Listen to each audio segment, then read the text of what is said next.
Paranormal expert होने की वजह से अजीबोगरीब मामलात देखना मेरे लिए अब आम सी बात बन चुकी थी।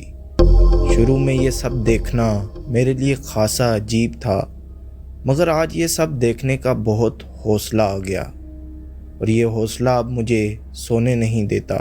कभी सोचता हूँ कि काश ये मंजिल इख्तियार ही ना करता, मगर फिर ख्याल आता है कि ये लोग कहाँ जाएंगे।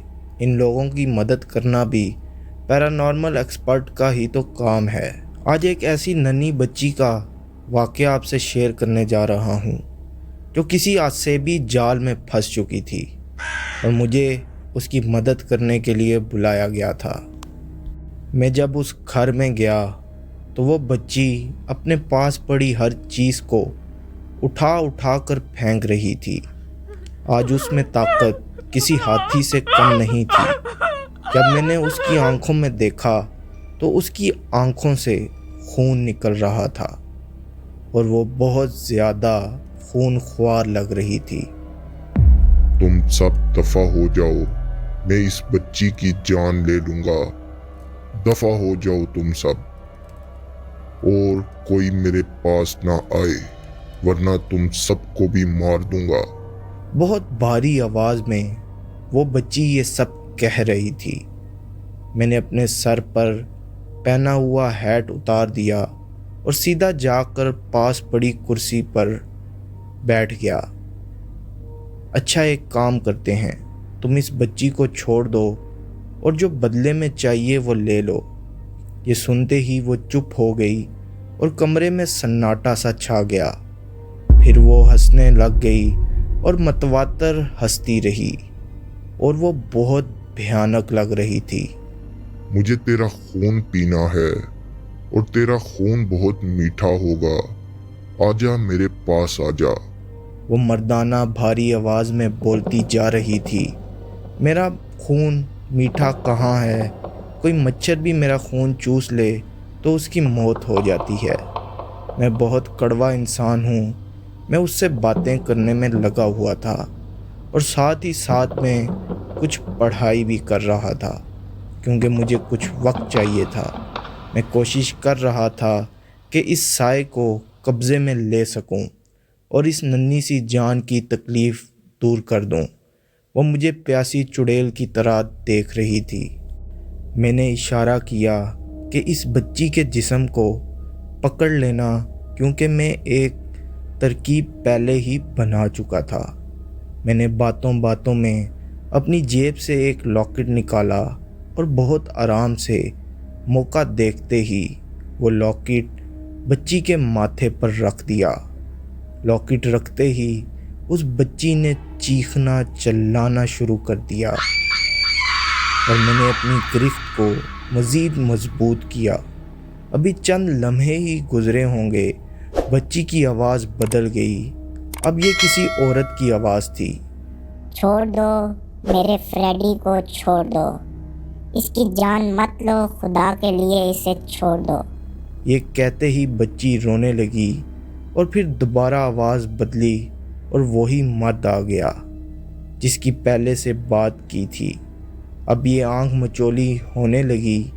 मुझे देखकर लड़की के बाबा मौके की गनीमत जानकर उस जगह पर चले गए जहां ये दोनों दफन थे और वहां की खुदाई करने का काम अब उनका था, जो कि बहुत ज़रूरी काम था। इस वाक़या को मुकम्मल समझने के लिए आपको इससे पहले वाली एपिसोड को लाजमी देखना है। खैर, लड़की के बाबा ने खोदने के लिए सामान लिया और वो खुदाई करने लग गए।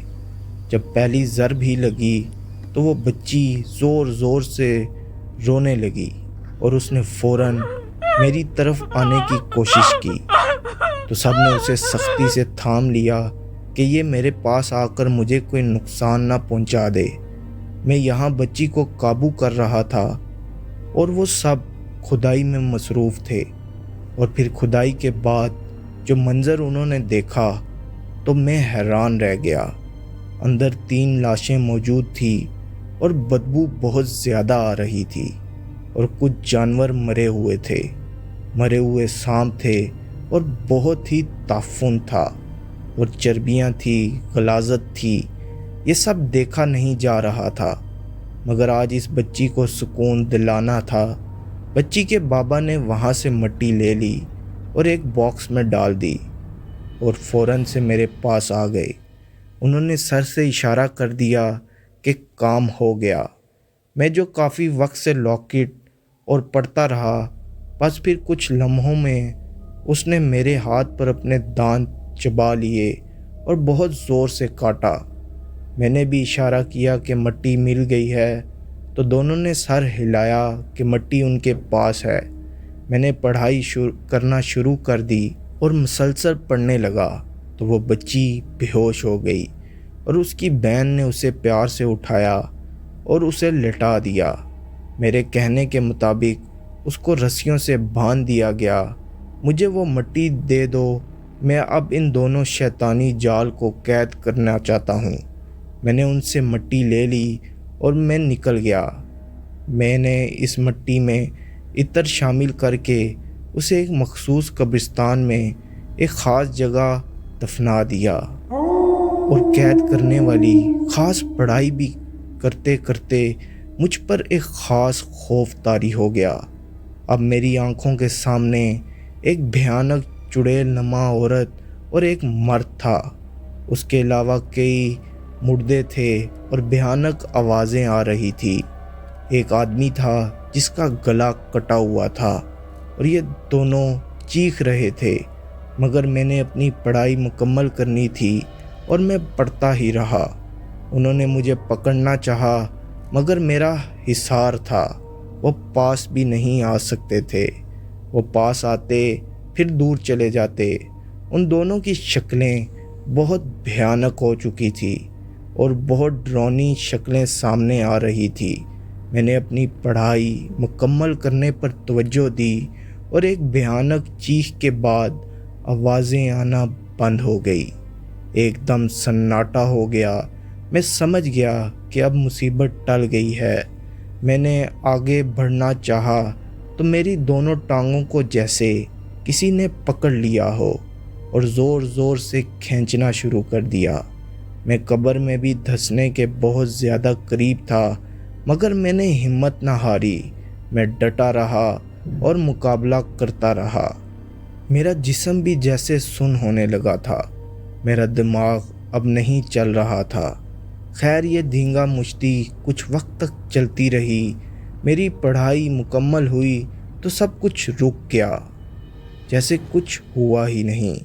میں نے اپنے کپڑے صاف کیے جو کہ بہت گندے ہو چکے تھے، اور پھر سے اس بچی کے گھر چلا گیا۔ گھر جا کر دیکھا تو وہ بچی سوئی ہوئی تھی۔ میں نے اس بچی کے سر پر ہاتھ رکھا تو وہ اچانک اٹھ گئی اور اس کی حالت بالکل نارمل تھی۔ اب اس پر کوئی شیطانی سایہ نہیں تھا۔ میں نے اپنی پیاری سی ہیٹ پہنی اور اپنا بیگ ہاتھوں میں پکڑ لیا اور اپنا کوٹ پہن لیا۔ آپ کی فیس کیا ہے؟ لڑکی نے یہ سوال پوچھا۔ میری کوئی فیس نہیں، آپ بے فکر رہیں۔ آج کے بعد اب کوئی بھی اس بچی کو تنگ نہیں کرے گا۔